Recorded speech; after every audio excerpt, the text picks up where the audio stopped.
Happy Moon Day, witches. We have a rather interesting week ahead. We just got out of Mercury retrograde. We're in the post-shadow phase, right? But also Saturn just went retrograde.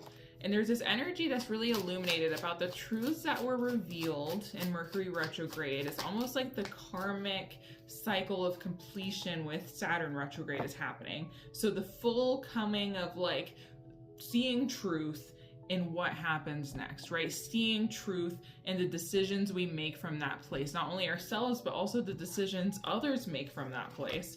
What's interesting is that we also have a full moon this Wednesday in Aquarius. What's really, really, really interesting is that that is happening in a sister sign of Leo. So the opposite sign of Leo is Aquarius. So we have this, once again, this duality of seeing truth and then what we do from that place. Aquarius is a very humanitarian sign. Leo is a very like, you know, a sign of self, you know, what we're going to empower within ourselves. And so there's this balance of needing to look at inner truths, what we want to do to move forward, but also thinking about the greater picture, thinking of community in your own life and the impact you want to create. So let's keep that in mind with this reading for the week ahead. So we have the Six of Wands coming out, the Knight of Cups, and the Ace of Cups. And what I'm seeing here is this interesting kind of balance of positions you put yourself in and the community that reflects that.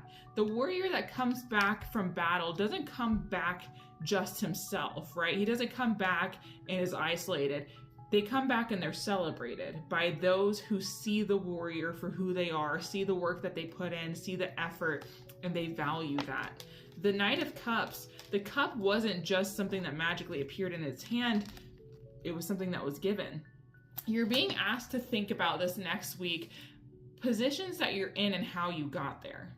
How you want to move forward in your life, in who you are, in your passion and your purpose, and why you're doing it. What's the reasoning behind that? Especially as witches, what is the intention behind the energy you're currently working with? Spell workings you've done, things that you're working towards, manifestations could be highlighted, illuminated, especially around Wednesday, the full moon, a time of illumination. Why are you going after the things that you're going after? What's the end goal? And you might find this week that there may need to be like a healthy release in how much you're chasing things just for self-serving.